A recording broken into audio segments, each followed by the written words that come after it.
Assalamualaikum warahmatullahi wabarakatuh. Selamat pagi sahabat Bina Mandiri. Alhamdulillah hari ini kita mengadakan rekrutmen untuk drilling company di Kuwait. Dan kebetulan pagi ini saya mendapat tamu kehormatan. Namanya Pak Edi Asmar Rahmat. Betul ya Pak ya? Ya, Edi Rahmat. Nah, beliau adalah sesepuh insinyur sesepuh kita di Kuwait ya. Saya mengenal beliau 2012, betul nggih Pak ya?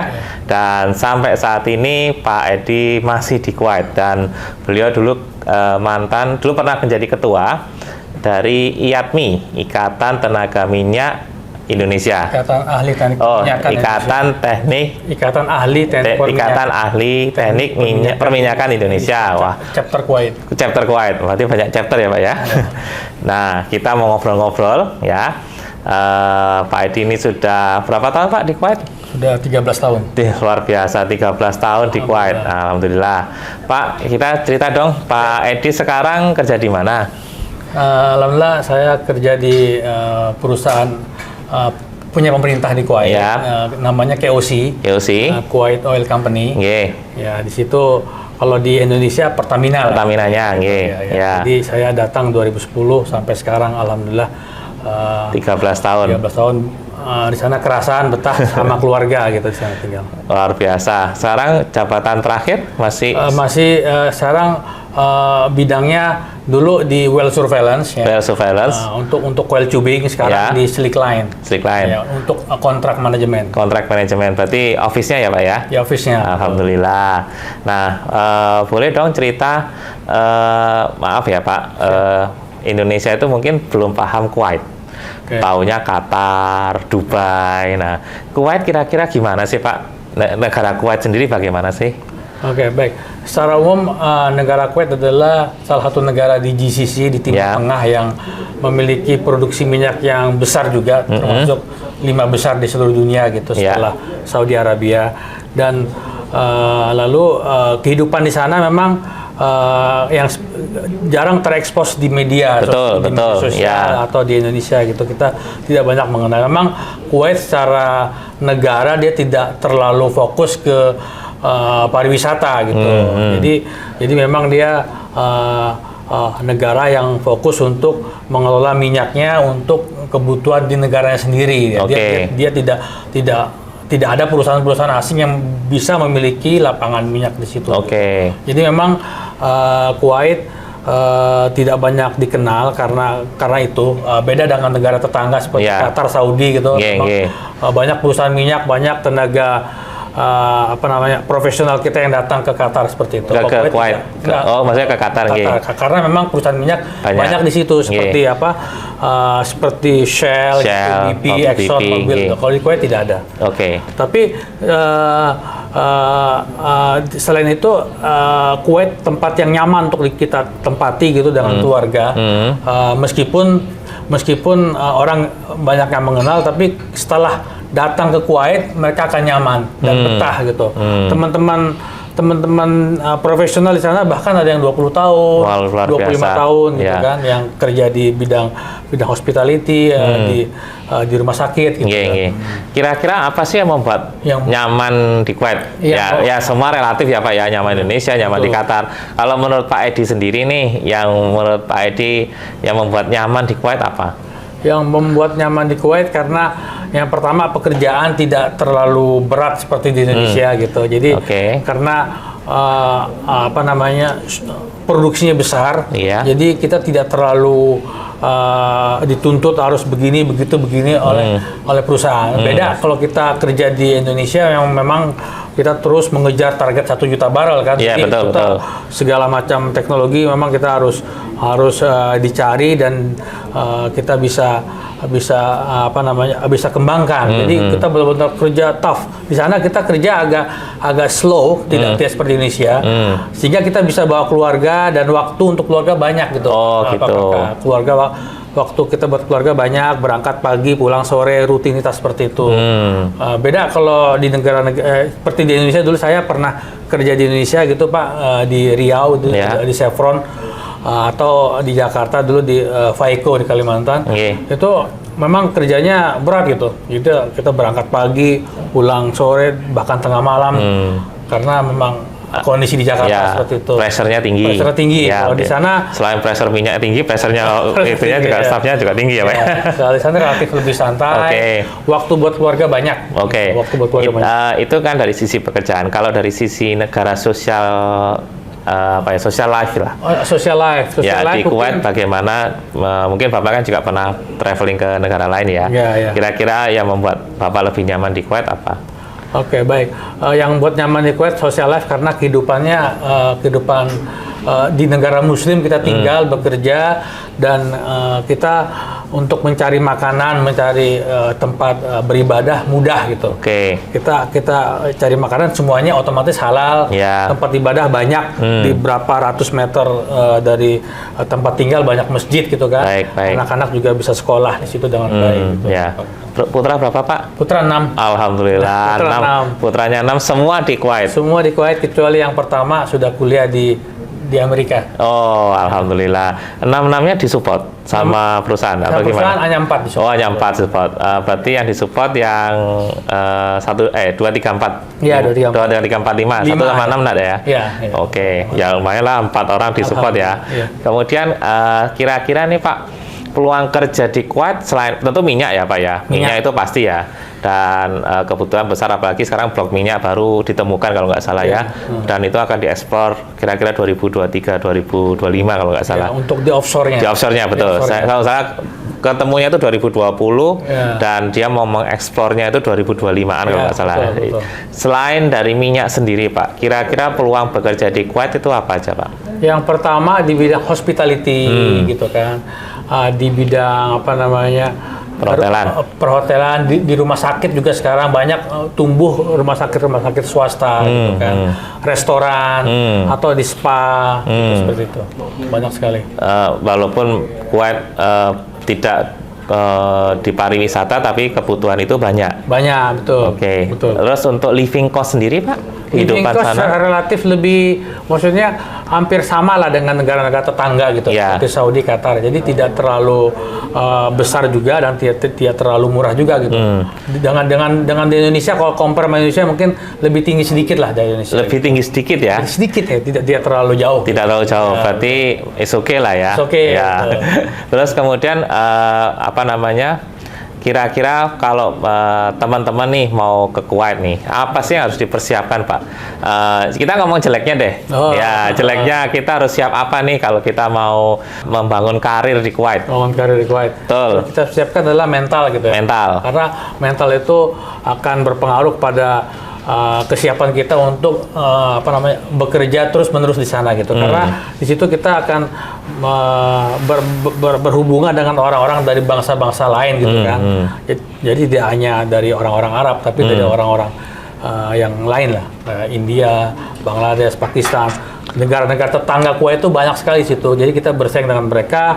Mungkin faktor budaya mereka dengan kita berbeda. Terkadang kita ada rasa homesick, kepingin pulang ke Indonesia, tapi jauh sekali Indonesia gitu kan. Jadi mental tuh harus siap. Jangan sampai kita baru sebentar datang ke Kuwait, tiba-tiba kita menghadapi pressure dari orang-orang tersebut. Sesama pekerja yang lain. Betul Bu, orang-orang yang sama pekerja kita kadang-kadang kita nggak siap dengan itu, sehingga kita pundung atau kita nggak betah. Itu jangan sampai terjadi. Faktor yang kedua adalah bahasa. Tapi bahasa mudah sebenarnya, karena bahasa Inggris di negara-negara Arab sebenarnya mudah dimengerti dan mudah diucapkan gitu. Tidak beda dengan kalau kita bekerja di UK atau harus fluent harus fluent, terus cengkoknya harus. Kalau di negara Arab lebih mudah. Lebih mudah dan bisa kita pahami gitu.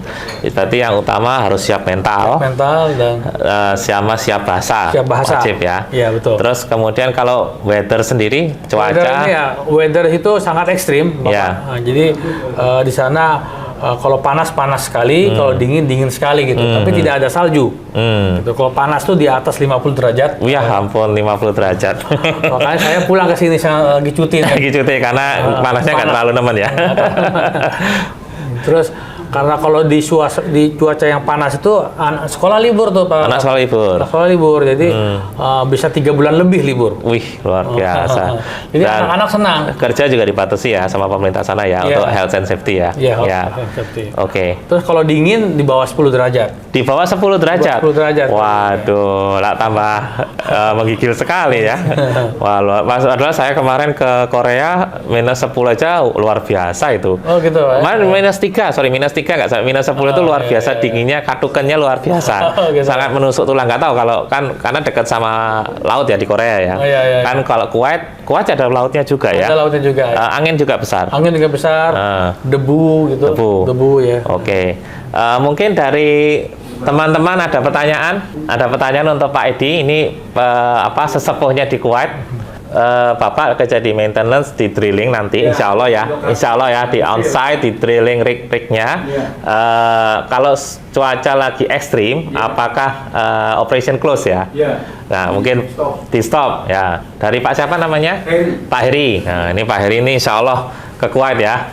Semangat ya Pak ya. Ya, amin. Ya. Mungkin bisa disampaikan Pak. Oke, baik. Kalau untuk pekerjaan drilling, karena drilling rig itu bekerja 24 jam dan daily rate gitu. Mungkin itu tidak sampai berhenti gitu pekerjaan. Mungkin bisa disesuaikan. Tapi untuk pekerjaan dari service yang lain, coil tubing, slick line itu dibatasi memang. Tapi kalau aktivitas di rig akan terus berjalan gitu. Tapi memang nanti itu akan disesuaikan dengan kondisi di lapangan gitu. Akan disesuaikan dengan kondisi lama, tapi tidak sampai abandon yang seperti Bapak bilang itu. Ya.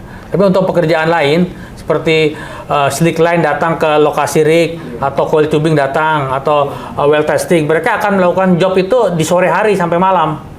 Antara jam 11 sampai jam 4 tuh mereka nggak boleh melakukan aktivitas kalau cuaca sangat panas. Jadi mereka bisanya sore sampai malam sampai pagi sampai jam 11. Jam 11 sampai jam 5 itu nggak boleh nggak boleh ada aktivitas. Kalau nggak salah, sehingga saya ada ketentuan 10 menit keluar harus masuk lagi, 10 menit keluar harus masuk, betul ya? Iya. Nah, untuk melindungi kesehatan para pekerja. Ya, insya Allah mungkin tidak akan ada stop operation, cuma pembatasan operasi saja. Ya, gitu ya Pak Edi ya. Betul sekali. Mungkin ada pertanyaan lain dari teman. Nah, Pak siapa namanya? Alfian. Pak Alfian. Oke. Pak Alfian menanyakan budaya, Pak. Budaya. Ya, kalau kita ngomong intonasi tinggi itu artinya marah. Nah, bagaimana dengan yang ada di Kuwait? Apa yang harus dilakukan dan apa yang tidak boleh dilakukan? Baik. Nah, ini Pak. mungkin pengalaman beliau nih, karena sudah 13 tahun menghadapi orang Kuwaiti ini ceritanya. Kuwaiti. Yes. Kalau di sana nggak masalah Pak, intonasi tinggi. Bahkan sehari-hari ngobrol dengan orang Arab tuh intonasi tinggi tinggi gitu. Jadi kitanya yang harus menyesuaikan. Jadi mereka ngomong tinggi itu bukan berarti mereka marah. Memang budaya mereka seperti itu. Orangnya besar-besar, terus suaranya kencang, keras gitu. Ngomongnya apalagi kalau orang-orang yang di lokasi kan manggil apa itu keras-keras gitu. Jadi memang hal yang biasa gitu. Jadi kalau apa yang dilakukan sih yang tidak boleh dilakukan sih standar aja di mana-mana. Kita menghormati atasan kita gitu tentunya gitu kan. Kita menghormati atasan, kita jangan sampai lalai bekerja, hati-hati dan utamakan safety gitu. Itu udah standar di mana-mana. Seperti itu aja, nggak ada yang spesial gitu. Jadi tapi untuk orang Arab ketika kita sudah bisa bergaul, kenal baik, udah dapat hatinya dia itu, kita akan terus berteman dengan baik terus sama mereka itu. Yang penting ngambil hati, Pak. Ngambil hatinya orang. Pak Edi, kita Kuwait ini butuh pekerja. Betul ya Pak ya? Betul sekali. Sangat butuh. Sangat butuh. Nah, kenapa sih tidak banyak orang Indonesia bekerja ke sana? Mungkin Pak Edi tahu Oke. apa namanya penyebabnya. Kan sama-sama Muslim, pekerjanya kita punya banyak pekerja, mereka butuh pekerja. Terus kok nggak banyak yang kita ngomong jujur nggak banyak loh yang ke sana ya.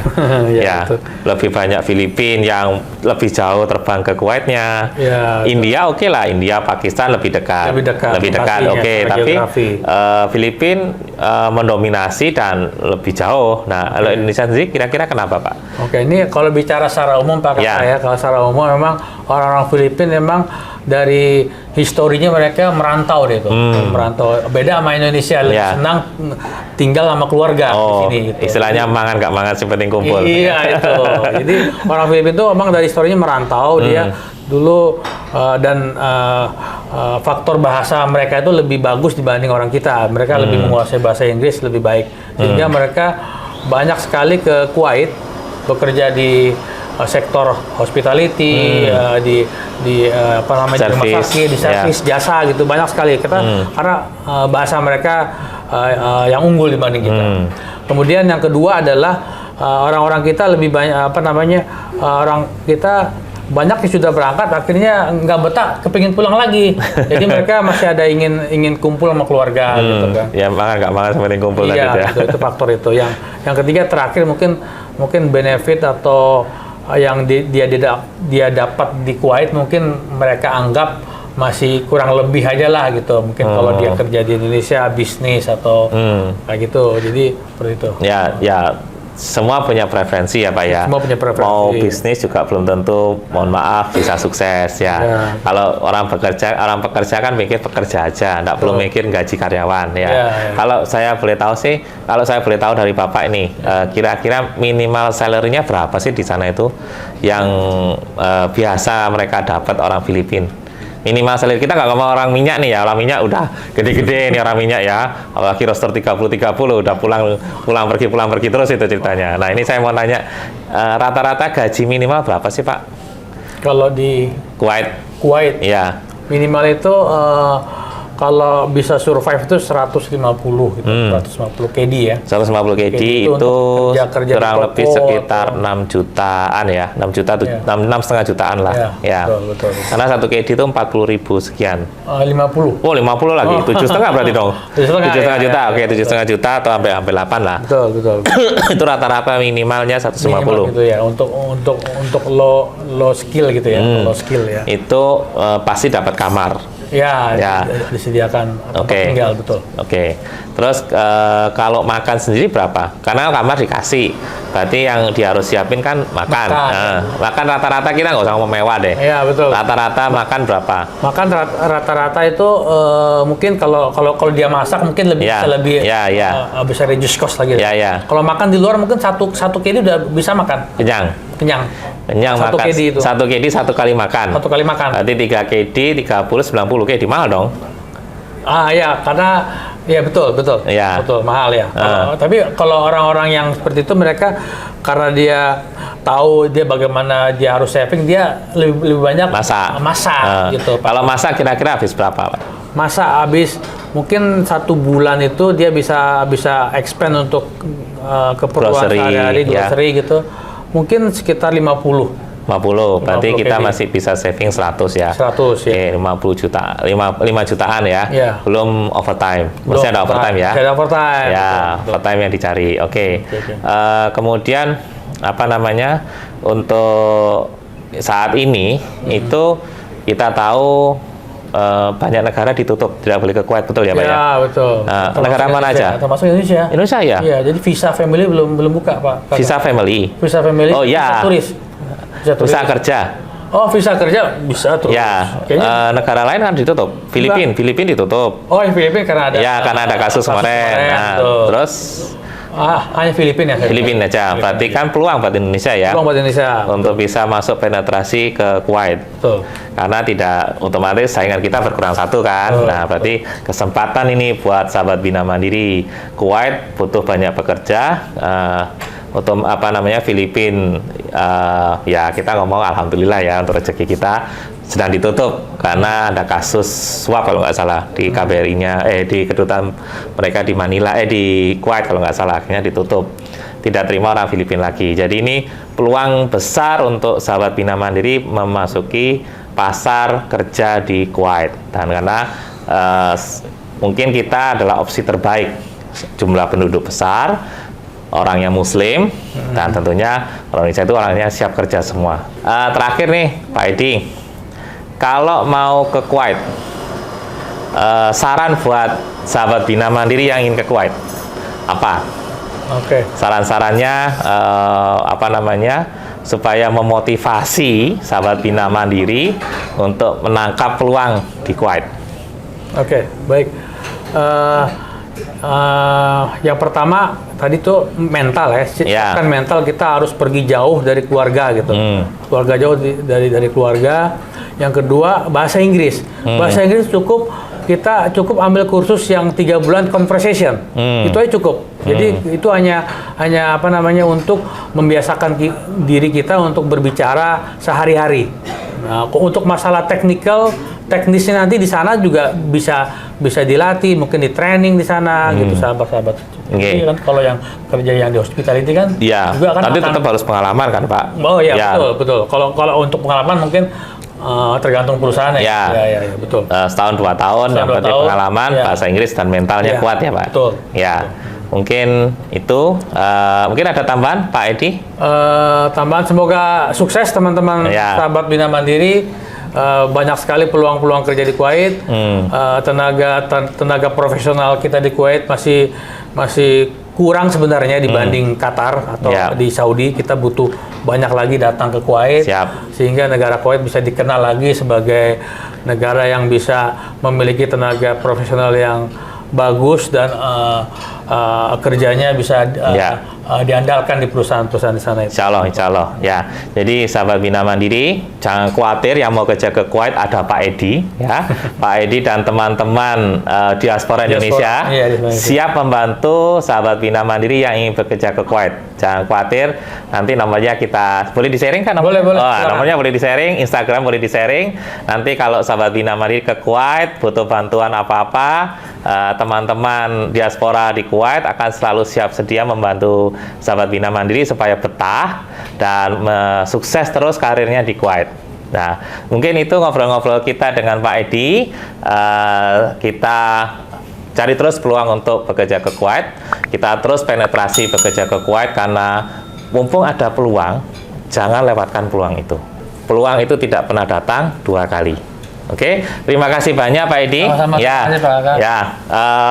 Kita ada slogan Be Smart Worker for a Better Future ya. Kita sama-sama Be Smart Worker for Better Future. Terima kasih sahabat Bina Mandiri. Sampai jumpa. Wassalamualaikum warahmatullahi wabarakatuh. Terima kasih.